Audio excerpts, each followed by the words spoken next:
Hello student, मैं नीरज त्यागी आपके लिए आज इंपॉर्टेंट क्वेश्चंस लेकर आया हूं वेक्टर अलजेब्रा के।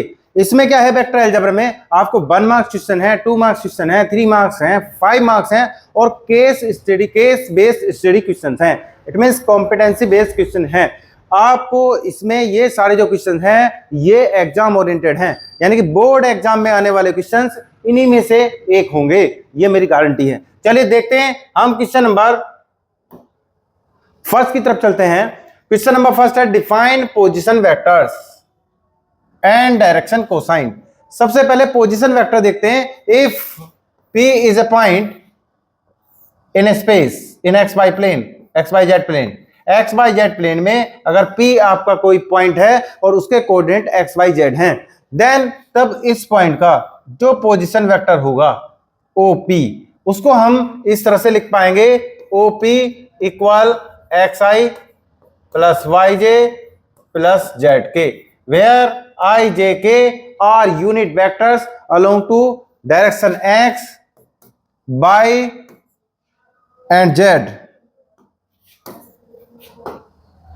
y and z. It is denoted by r. ये r से डिनोट किया जाता है। r equal xi plus yj plus zk। तो इस तरह से हम इसको डिनोट करते हैं। नेक्स्ट देखते हैं, यहां से हमें चाहिए डायरेक्शन कोसाइन। तो डायरेक्शन कोसाइन यानी कि जो कंपोनेंट्स होते हैं स्केलर कंपोनेंट्स, यानी कि आई जे के साथ जो ये कंपोनेंट्स हैं, ये स्केलर कंपोनेंट्स ये कहलाते हैं डायरेक्शन रेशियो। यानी कि यहां पर क्या है, ये x y z are direction ratio of vector r, but हमें बताने हैं डायरेक्शन कोसाइन। तो डायरेक्शन कोसाइन क्या होते हैं, किसी भी वेक्टर के डायरेक्शन कोसाइन आपके स्केलर कंपोनेंट्स होते हैं इन द यूनिट डायरेक्शन। अगर यूनिट डायरेक्शन में आप स्केलर कंपोनेंट्स लें तो तब वो कहलाते हैं डायरेक्शन कोसाइन। इट मींस अगर किसी वेक्टर का यूनिट वेक्टर फाइंड करें तो उसके जो स्केलर कंपोनेंट होंगे उन्हें स्क्वायर एंड ऐड करते हैं तो डायरेक्शन कोसाइन होते हैं। तो इसलिए सबसे पहले हम इस डायरेक्शन में यूनिट वेक्टर निकाल लेते हैं, यानी कि unit vector of r denoted by r cap, और ये आर अपॉन आर मैग्नीट्यूड से डिवाइड करा देते हैं। यहां से आप xi plus yj plus zk upon, और इसका मैग्नीट्यूड क्या होगा आपका x square plus y square plus z square. It is denoted by small r, scalar r, यानी कि आप इसको xi plus yj plus zk upon small r इसको लिख सकते हैं। Magnitude of vector r denoted by small r, और ये स्मॉल आर क्या होता है, स्केलर। स्केलर की वैल्यू क्या होती है, root x square plus y square plus z square. आपने इसको सेपरेट किया y upon r j plus z upon r k. तो scalar component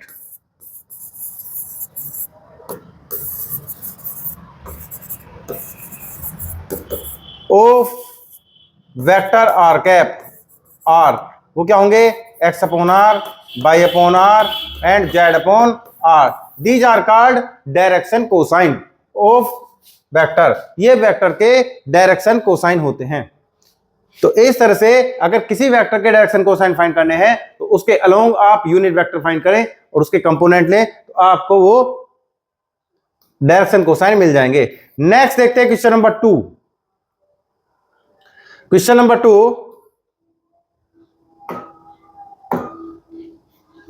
vector A equal to I plus 2j plus 2k, find the magnitude of A. आपको vector a का magnitude find करना है। तो यहां से देखते हैं, मैग्नीट्यूड फाइंड करने के लिए आपने देखा है कि वेक्टर का जब भी आप मैग्नीट्यूड फाइंड करते हैं तो आई का कंपोनेंट स्क्वायर प्लस जे के कंपोनेंट का स्क्वायर प्लस 2 कंपोनेंट का स्क्वायर, और फाइनली आपने देखा 1 प्लस 4 प्लस 4,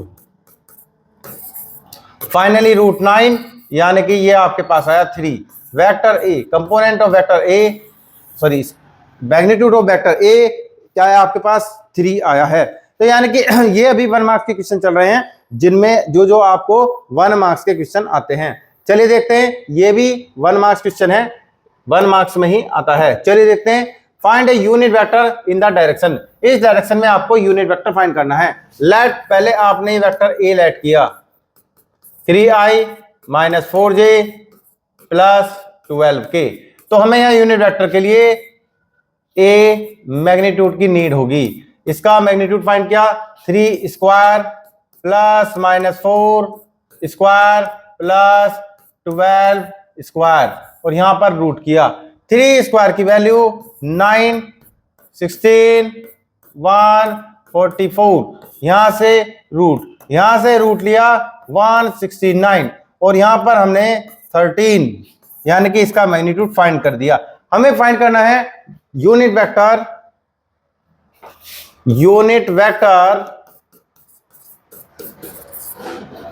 इन डायरेक्शन, और डायरेक्शन क्या है आपकी ए, इक्वल टू आपका होता है ए कैप, और ए कैप की जो वैल्यू होती है वेक्टर ए और वेक्टर ए का मैग्नीट्यूड। वेक्टर ए की जो वैल्यू है वो 3i minus 4j plus 12k upon modulus of A क्या हुआ 13, यानी कि आपके पास जो यूनिट वेक्टर आया वो 3/13i minus 4/13j plus 12/13k। इस तरह से ये यूनिट वेक्टर हम फाइंड कर लेते हैं। नेक्स्ट देखते हैं क्वेश्चन नंबर 4।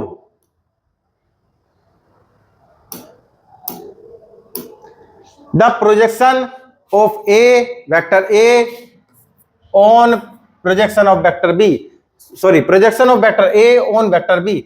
जब हम प्रोजेक्शन किसी वेक्टर का फाइंड करते हैं, projection of vector a on vector b, तो जिसका प्रोजेक्शन फाइंड करना है उसका वेक्टर, जिस पर प्रोजेक्शन फाइंड करना है उसका यूनिट वेक्टर। यानी कि इस तरह से हम a dot vector b upon magnitude of b, finally हमारा ये फॉर्मूला इक्वेशन नंबर फर्स्ट। यहां पर पहले ए डॉट बी फाइंड कीजिए, यहां पुट कीजिए, और वेक्टर बी का मैग्नीट्यूड फाइंड कीजिए, वो यहां पुट कीजिए। यानी कि यहां पर क्या हुआ होता है, सिंस ए डॉट बी आप फाइंड कीजिए ए डॉट बी में 2i plus 3j plus k। हम डॉट प्रोडक्ट जब भी कराते हैं i minus j plus k, जब भी हम डॉट प्रोडक्ट कराते हैं तो आप ये देखते हैं कि पहले i के कंपोनेंट से प्रोडक्ट, यहां से आया 2, 3k, यहां से माइनस 3, यहां से k, यहां से k, यहां है प्लस 1। तो आपने देखा 2 minus 3 plus 1, it means value क्या आई आपके 0, वैल्यू क्या आई आपकी 0। आप b का मैग्नीट्यूड फाइंड करें या ना करें, चलिए यहां फाइंड कर ही लेते हैं। 1 square minus 1 square plus 1 square component, b जो वेक्टर है उसमें i का कंपोनेंट 1 है, तो यहां पर रूट 1 स्क्वायर कराया, j का माइनस 1 है प्लस माइनस 1 स्क्वायर कराया, तो k का 1 है प्लस 1 स्क्वायर कराया। यानी कि यहां से हमने वेक्टर b का मैग्नीट्यूड 1 प्लस 1 प्लस 1, यानी कि फाइनली हमारे पास ये value √3i। Put the values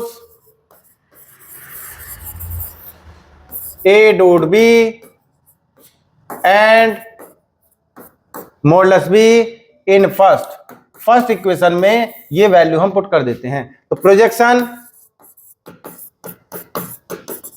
of a on b equal 0/√3, it means 0। यानी कि जब भी टू वेक्टर्स आपके परपेंडिकुलर होंगे तो उनका प्रोजेक्शन ऑलवेज 0 आएगा, क्योंकि यहां पर देखा आपने एक वेक्टर ये है, एक वेक्टर इसके ठीक परपेंडिकुलर है, तो इस पर ये कोई प्रोजेक्शन नहीं करता है, तो इसकी वैल्यू क्या होती है 0 होती है। चलिए आगे देखते हैं क्वेश्चन नंबर 5 में क्या कहा है, vector A and vector B are two mutually perpendicular vector. अगर two mutually perpendicular parallel vector हैं, सॉरी म्यूचुअली पैरेलल वेक्टर्स, यानी कि आपस में पैरेलल वेक्टर्स हैं, तो find the value of lambda. तो आपके पास पैरेलल कंडीशन 2 होती हैं। नंबर फर्स्ट, अगर ए बी के पैरेलल है तो ए क्रॉस बी की वैल्यू जीरो आएगी, क्योंकि साइन पाई की वैल्यू जीरो होती है और साइन पे डिपेंड करता है। नंबर सेकेंड, आपकी कंडीशन होती है ए इक्वल टू म्यू बी। अगर आपके दो वेक्टर पैरेलल हैं तो एक कंडीशन ये है, एक कंडीशन ये है। चलिए हम देखते हैं, यहां से देखा vector A and vector B are two mutually parallel vector, so a cross b equal to zero, यानी कि their direction ratios are proportional. आप ऐसे भी इसको कह सकते हैं, ए क्रॉस बी क्या होगा, जीरो होगा। और यहां से आपने आई जे क्रॉस जब भी कराते हैं आप डिटरमिनेंट से आई जे के कंपोनेंट रखे 1 -4 एंड 9, और यहां पर है 2, यहां पर है -8 और यहां पर है लैम्डा और यहां पर है इक्वल टू जीरो। यहां से हमने यहां से किया इसकी इससे मल्टीप्लाई -4 लैम्डा, इसकी इससे मल्टीप्लाई प्लस के जे सॉरी माइनस जे कर लेते हैं, माइनस जे, इसको लीव करेंगे, इसको लीव, इसकी इससे मल्टीप्लाई लैम्डा, इसकी इससे मल्टीप्लाई -18। यहां से हमने प्लस के किया, इसके इससे मल्टीप्लाई -8 और इससे इसके मल्टीप्लाई +8 और इक्वल टू जीरो। ये जीरो क्या है, जीरो वेक्टर है। अब जीरो वेक्टर के जीरो वेक्टर किसी वेक्टर के अगर इक्वल है तो उसके आई जे के कंपोनेंट क्या होंगे, जीरो होंगे। कंपेयर कराया, ये आई का component -4 lambda plus 72 equal to zero. Next यहां से देखा लैम्डा -18 इक्वल टू जीरो, और ये तो फाइनली जीरो ही आए। तो यहां से हमने देखा चाहे वैल्यू यहां से फाइंड करें या वैल्यू वहां से फाइंड करें, लैम्डा की वैल्यू आपके पास आई 18। चाहे इस इक्वेशन से फाइंड कीजिए या इस इक्वेशन से फाइंड कीजिए, लैम्डा की वैल्यू क्या आई आपके पास 18। यानी कि अगर टू वेक्टर्स पैरेलल हैं तो इस तरह से हम लैम्डा की वैल्यू फाइंड कर सकते हैं। नेक्स्ट देखते हैं क्वेश्चन नंबर 6। क्वेश्चन नंबर 6 में ये कहा है find a unit vector perpendicular to both a and b. आप देखते हैं कि अगर टू वेक्टर्स हैं हमारे पास, ये वेक्टर ए है, ये वेक्टर बी है, इसके ठीक परपेंडिकुलर आपको वेक्टर फाइंड करना है। तो यहां से अगर हम ये पाम इस तरह से ओपन रखें और यहां से ऊपर की तरफ हम इसको इसकी तरफ ले जाएं तो ये थंब की डायरेक्शन है, ये परपेंडिकुलर टू द बोर्ड है, यानी कि ये वाला जो एंगल है, ये वाला जो वेक्टर है एन, ये perpendicular to both. N cap करेंगे तो यूनिट वेक्टर आता है, और जब भी दो वेक्टर का क्रॉस प्रोडक्ट कराएंगे तो परपेंडिकुलर वेक्टर आता है, इसके मॉडुलस से इसको डिवाइड कराएंगे तो यूनिट वेक्टर आता है।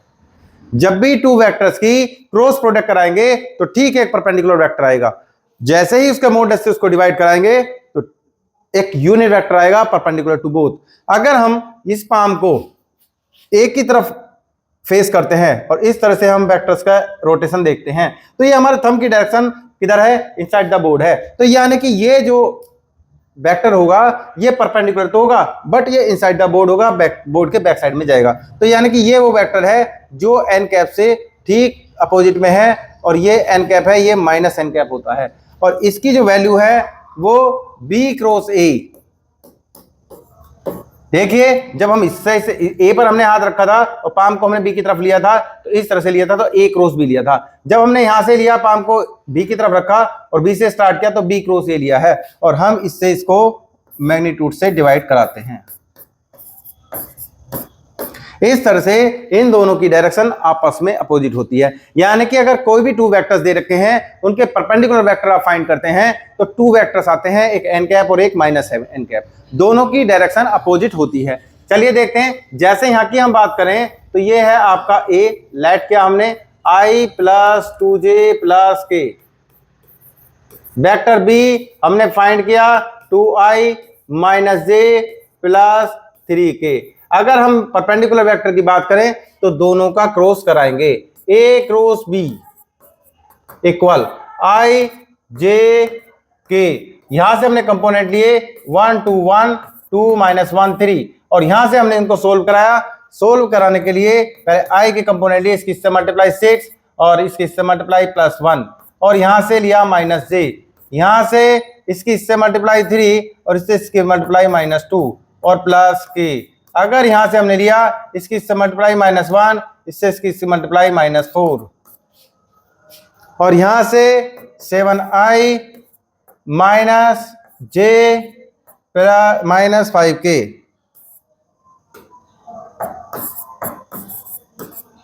Minus 5k। यहां से हमने a क्रॉस b लिया, हमने a क्रॉस b को यहां से 7 square plus minus 1 square plus minus 5 square और रूट इस तरह से लिया। यहां से हमने a क्रॉस b का मैग्नीट्यूड ऐसे फाइंड किया। तो यहां से a cross b magnitude equal to 7 square 49 और ये प्लस 1 और प्लस 25, इट मीन्स ये 75 आया। यानी कि इसको हम 25 मल्टीप्लाई 3 ऐसे लिख सकते हैं और 25 को 5 और रूट 3 ऐसे हम इसको लिख सकते हैं। यहां से हम n कैप अगर हम निकालते हैं परपेंडिकुलर वेक्टर तो यहां पर a cross b upon a cross b magnitude आया। यानी कि पहला वेक्टर हमारे पास ये और दूसरा सेकेंड परपेंडिकुलर वेक्टर माइनस वाला, यानी कि 2 परपेंडिकुलर वेक्टर आते हैं, एक प्लस की डायरेक्शन में और एक माइनस की डायरेक्शन में। तो यहां से हमने a cross b 7i minus j plus 5k और अपॉन 5 रूट 3, यानी कि फाइनली हम इसको 1/5 root 3 7i minus j plus 5k ऐसे लिखा और इस तरह से ये n कैप आया। ऐसे हम यूनिट वेक्टर निकालते हैं और ये यूनिट वेक्टर पॉजिटिव डायरेक्शन में है। अगर हम इसके नेगेटिव डायरेक्शन में निकालें तो जस्ट इसका नेगेटिव वेक्टर आएगा। यानी कि जब भी 2 वेक्टर्स होंगे उनके परपेंडिकुलर कोई वेक्टर फाइंड करना हुआ तो 2 वेक्टर्स आएंगे, एक पॉजिटिव डायरेक्शन में और एक नेगेटिव डायरेक्शन में। चलिए देखते हैं next.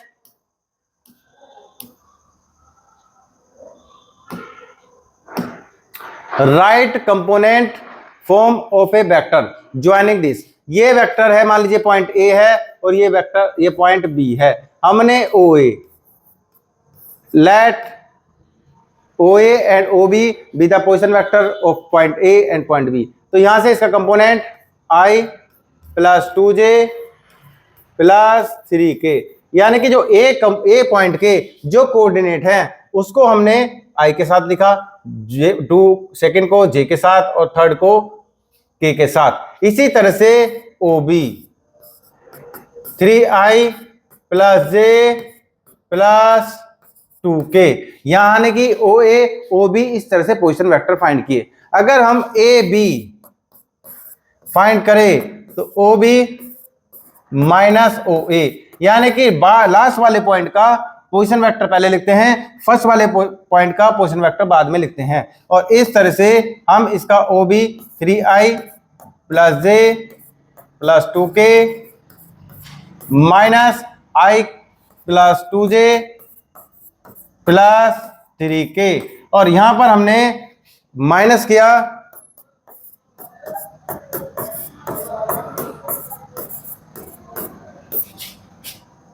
Minus I minus 2J minus 3K, और फाइनली हमारे पास जो वेक्टर आए 3I में से I सब्ट्रैक्ट हुआ 2I, J में से माइनस 2J सब्ट्रैक्ट हुआ माइनस J, 2K में से हुआ माइनस K, और यहां पर AB हमारे पास वेक्टर आया इन द कंपोनेंट फॉर्म, यानी कि ये I J के कंपोनेंट में वेक्टर आपका है, which is the required vector of AB from A to B। Next, right direction cosines of a vector. एक डायरेक्शन कोसाइन निकालने हैं वेक्टर के equally inclined to the coordinate axis. तो let a line makes equal angles with axis के साथ ये respectively equal angle बनाता है। It means alpha equal beta equal gamma, it means cos alpha equal cos beta equal cos gamma. यानी कि आपके पास direction cosine निकालने हैं तो cos alpha cos beta cos gamma ये इक्वल हुए, ये आप L ये आप M और ये आप N कहते हैं। We know that relation between direction cosine में जो रिलेशन है वो l square plus m square plus n square equal to 1, और जैसे ही ये तीनों इक्वल रखे l square plus l square plus l square equal to 1, 3l square equal to 1, l square equal to 1/3, l equal to plus minus 1/√3। ऐसे हमने इसको रखा, एल की value plus minus 1/√3 I. So L equal M equal N equal plus minus 1/√3। तो यानी कि हमने देखा कि plus minus 1/√3 plus minus 1/√3 plus minus 1/√3 are direction cosine of the vector. जिस वेक्टर के बारे में बात की थी उस वेक्टर के डायरेक्शन कोसाइन ये हैं। चलिए आगे देखते हैं, वेरी वेरी इंपॉर्टेंट है, सबसे ज्यादा आने वाला क्वेश्चन एग्जाम में है। चलिए देखते हैं नेक्स्ट, वेक्टर ए आई प्लस जे प्लस के फाइंड इट्स डायरेक्शन रेशियो। जब भी किसी वेक्टर के डायरेक्शन रेशियो फाइंड करने हो तो उसके स्केलर कंपोनेंट्स आपके डायरेक्शन रेशियो होते हैं। फॉर एग्जांपल गिवन वेक्टर्स, जैसे ये वेक्टर्स दिया है, given vector A equal I plus J plus K, scalar components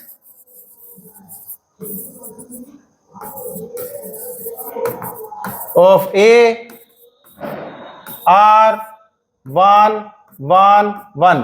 आपने देखा आई का कंपोनेंट 1 है, जे का कंपोनेंट 1 है और के का कंपोनेंट 1 है। These are called direction ratio of given vector.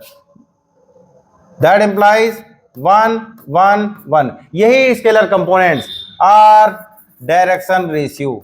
यही क्या है? डायरेक्शन रेशियो है ऑफ वेक्टर ए। किसके? वेक्टर ए के। अगर ये डायरेक्शन कोसाइन की बात करता तो हम क्या करते? वेक्टर ए का यूनिट वेक्टर फाइंड करते और यूनिट वेक्टर फाइंड करने के बाद जो स्केलर कंपोनेंट आते वो इसके डायरेक्शन कोसाइन होते, अगर ये कोसाइन फाइंड कराता तो। चलिए देखते हैं, कई बार कोसाइन फाइंड कराया है। नेक्स्ट देखते हैं, right two conditions of vectors to be parallel. ये बता चुका हूं मैं कि नंबर 1 कंडीशन आपकी क्या है? A cross b equal to 0। अगर a and b are two non zero vectors हैं और इनकी क्रॉस प्रोडक्ट 0 आती है तो ये पैरेलल होंगे।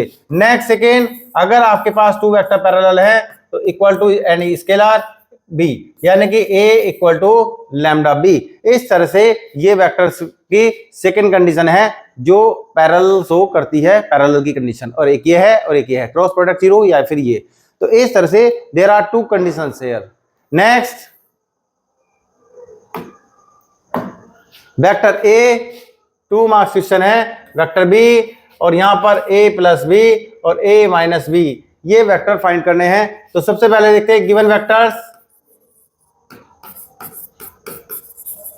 वेक्टर्स ए वेक्टर्स बी दोनों की वैल्यू लिखते हैं। यहां पर क्या है? 2i माइनस जे प्लस के।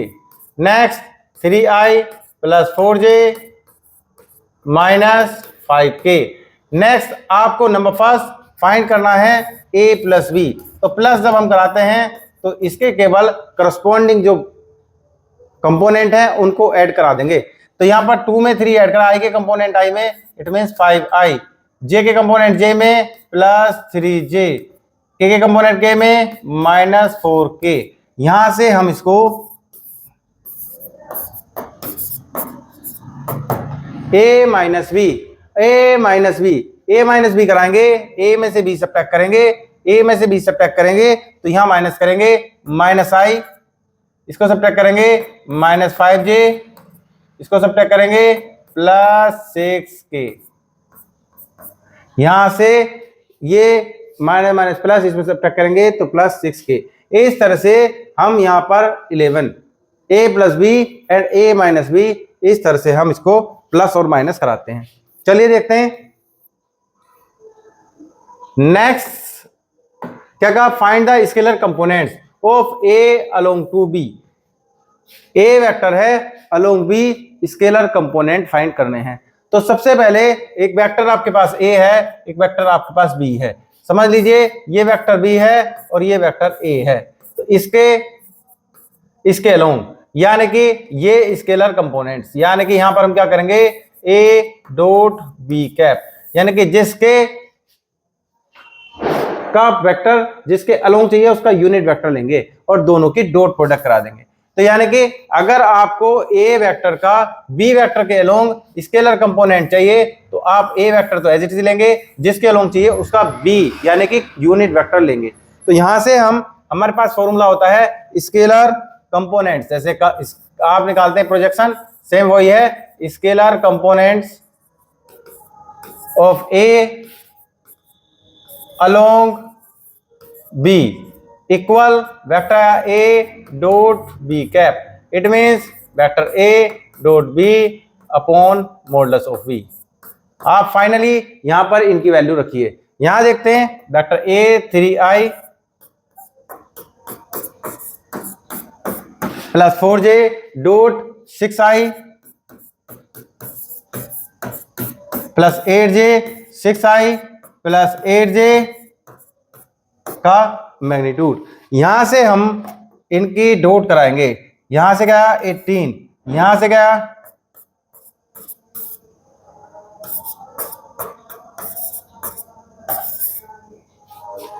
यहां से हमने 2 इसमें ऐड किया तो 50 यहां पर आया।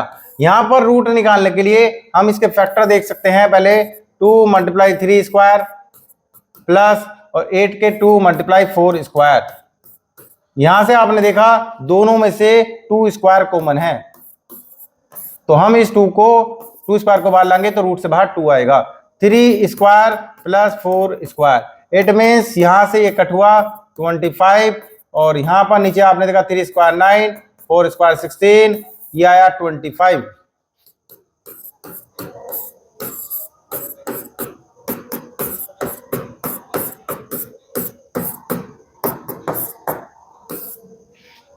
ये यहां से आया 5। इस तरह से ये हमारा स्केलर कंपोनेंट आया है 5। तो यहां से 5 इस तरह से स्केलर कंपोनेंट फाइंड करते हैं वो vector a along to vector b. चलिए आगे देखते हैं।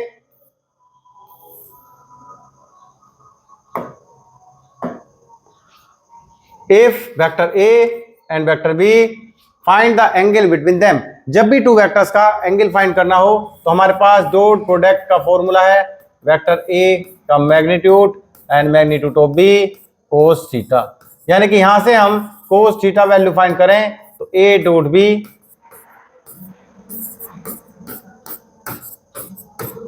यहां से हम ये इस इक्वेशन से फॉर्मूले से एंगल फाइंड कर सकते हैं। पहले हमने देखा taking a dot B,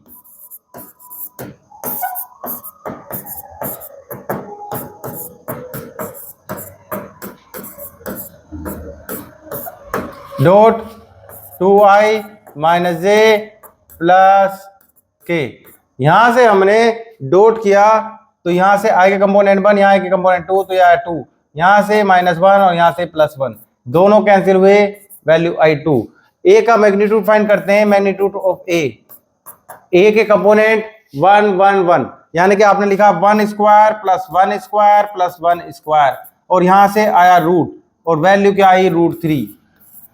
next आप देखते हैं बी, वेक्टर बी का मैग्नीट्यूड क्या है 2 स्क्वायर प्लस -1 स्क्वायर और प्लस 1 स्क्वायर और वैल्यू यहां से आती है 4 + 1 + 1 √6 और ये पुट करेंगे फ्रॉम फर्स्ट, सारी वैल्यू फर्स्ट में पुट करेंगे।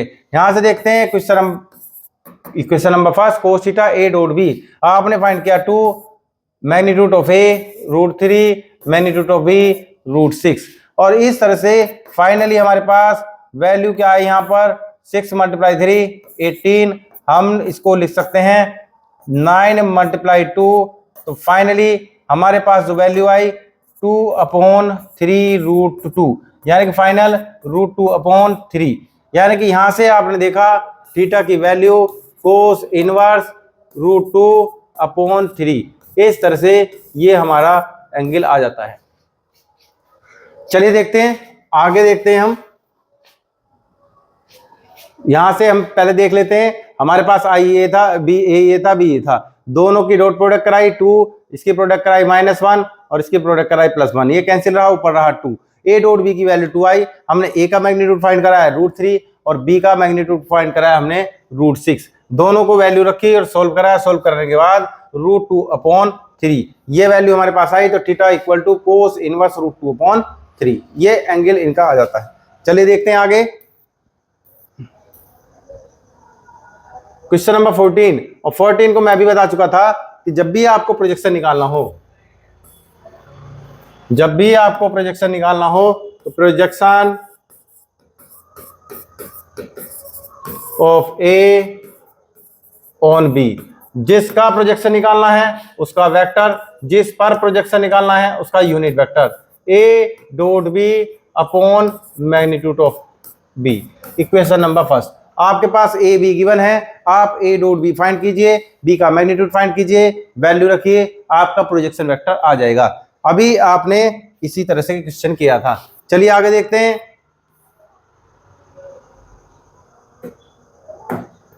Find a unit vector perpendicular to both a and b, हमें यूनिट वेक्टर पर निकालना है जो दोनों के परपेंडिकुलर हो, वेयर ए एंड बी। ये भी अभी आपने निकाला था कि एन कैप वेक्टर फाइंड करना है, तो ए क्रॉस बी अपॉन ए क्रॉस बी का मैग्नीट्यूड।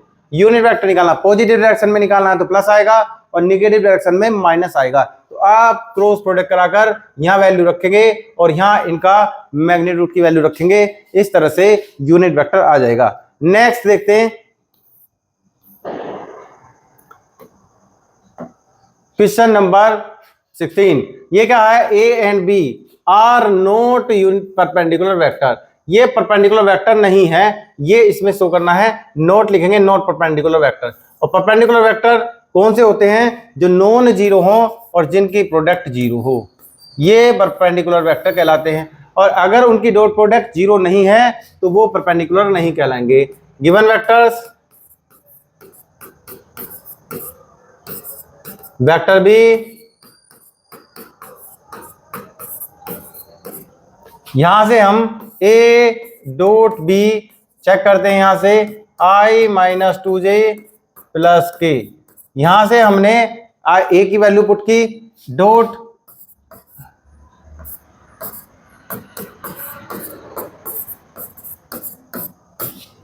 बी की वैल्यू पुट की। जैसे ही हमने इसकी डॉट प्रोडक्ट कराएंगे तो 1 × 2 2 आ जाएगा, -2 × 1 -2 आ जाएगा, 1 × -2 आ जाएगा, -2 से 2 कैंसिल और ये -2। आपने देखा ए डॉट बी आपका -2 आया, that implies a dot b not equal to 0, ये 0 नहीं है। तो जब ये 0 नहीं है तो it means a and b are not perpendicular vector. लिख देंगे that implies a and b are not perpendicular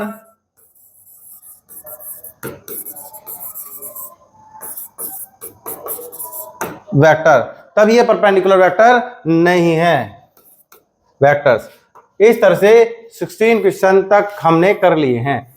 next देखते हैं, हमें क्या फाइंड करना है, find a vector of magnitude 7, एक ऐसा वेक्टर जिसका मैग्नीट्यूड 7 हो and parallel to vector this, यानी कि रिक्वायर्ड वेक्टर लेट, हमने ये किया कि वेक्टर ए लेट कर लिया, क्या है 2i - j + 2k, इसके ठीक पैरेलल जो वेक्टर, तो रिक्वायर्ड वेक्टर प्लस और माइनस इसलिए लिखते हैं क्योंकि इसकी डायरेक्शन अपोजिट हो सकती हैं, यहां 7 और यहां यूनिट वेक्टर ए। जैसे ये यूनिट वेक्टर है, इसका मैग्नीट्यूड आपको पता है 1 है, +7 हो -7 हो, अगर उसका मैग्नीट्यूड लेंगे तो +7 ही आएगा। तो यानी कि ये क्वेश्चन नंबर फर्स्ट, तो यहां से लिखेंगे सिंस मैग्नीट्यूड ऑफ ए, यहां से ए के कंपोनेंट का स्क्वायर कराएंगे, 2² + -1² + 2², और यहां से हमने लिखा 4, यहाँ +1 + 4, और यहां से आया √9 और √9 की वैल्यू आई 3, यहां से हमारे पास वैल्यू 3 आती है। ए कैप की वैल्यू हम निकालेंगे, ए कैप की value vector of A magnitude, यहां से वेक्टर ऑफ ए कैप जैसे ही हम फाइंड किया वेक्टर ऑफ ए रखेंगे 2i minus J plus 2k upon A का मैग्नीट्यूड क्या आएगा 3 आएगा, और यहां से रिक्वायर्ड वेक्टर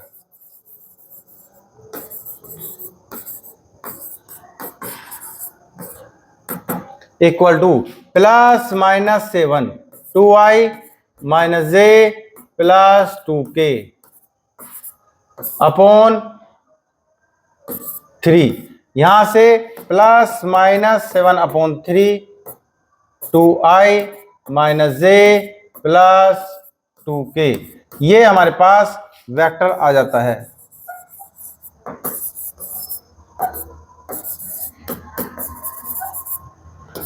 इस तरह से हम ये वेक्टर फाइंड कर लेते हैं। नेक्स्ट देखते हैं क्वेश्चन नंबर 18। बता चुके हैं find a unit vector perpendicular to plane. एक प्लेन में ये 2 वेक्टर हैं, एक ए है एक बी है, इनके ठीक परपेंडिकुलर वेक्टर निकालना है तो आप इनकी क्रॉस प्रोडक्ट करा देंगे। यूनिट वेक्टर निकालना है तो आप इनकी क्रॉस प्रोडक्ट से मैग्नीट्यूड से डिवाइड करा देंगे और ये आपका एन कैप होता है।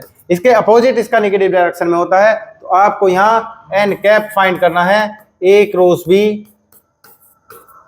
अपॉन ए क्रॉस बी का मैग्नीट्यूड, यानी कि इसको वेक्टर आप ए राइट कीजिए, इसको वेक्टर बी राइट कीजिए, यहां पर वैल्यू पुट कीजिए और इस तरह से आपके ये परपेंडिकुलर वेक्टर आ जाएंगे। ठीक है, इस तरह से परपेंडिकुलर यूनिट वेक्टर आ जाएगा।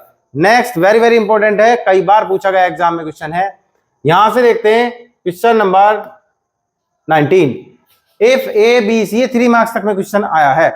चलिए देखते हैं, यहाँ a b c are 3 vectors हैं और ये म्यूचुअली परपेंडिकुलर है, यानी कि एक दूसरे के परपेंडिकुलर है और साथ में यूनिट वेक्टर हैं। तो गिवन दैट क्या दिया गया है कि ए का मैग्नीट्यूड, बी मैग्नीट्यूड और सी मैग्नीट्यूड, आपके मैग्नीट्यूड लेंगे तो वैल्यू क्या है 1 है, एंड ये आपस में एक दूसरे के परपेंडिकुलर हैं, यानी कि ए की डॉट बी से कराएं या बी की डॉट सी से कराएं या सी की डॉट ए से कराएं, इनकी प्रोडक्ट क्या आती है 0 आती है डॉट प्रोडक्ट, क्योंकि ये परपेंडिकुलर है। इसने कहा ये परपेंडिकुलर भी है। हमें वैल्यू किसकी फाइंड करनी, find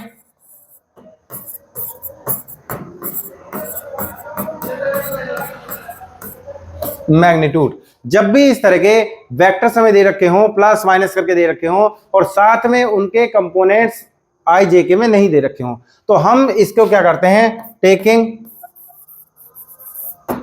3a minus 2b plus 2c का मैग्नीट्यूड का स्क्वायर, क्योंकि ये हमारे पास कंडीशन है कि अगर कोई वेक्टर r है उसका मैग्नीट्यूड का स्क्वायर करें या वेक्टर r का स्क्वायर करें, और वेक्टर r का स्क्वायर क्या होता है r डॉट r। इसको हम इस कॉन्सेप्ट को यहाँ यूज करते हैं। तो यहां से स्क्वायर किया तो ये इस वेक्टर का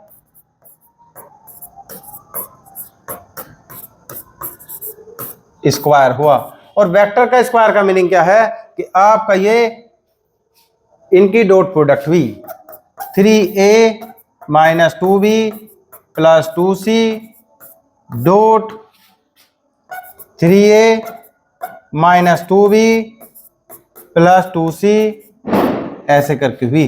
यानी कि हम इसको जब डॉट प्रोडक्ट कराते हैं तो यहां से जब भी इनकी डॉट प्रोडक्ट होगी तो जैसे स्क्वायर वाला फॉर्मूला है a plus b plus c square, उसके फॉर्मूले से ये यहां पर एक्सपेंड हो जाएंगे, यानी कि 3a स्क्वायर, उसी तरह से plus 2b square plus 2c square plus 3a dot minus 2b plus minus 2b dot 2c plus 3a dot 2c। यहां से इस तरह से हम इसको करते हैं 3 स्क्वायर यानी कि 9 a square plus 4b square plus 4c square. इस तरह से हमने इसको किया। फाइनल हमने देखा plus minus 6a dot b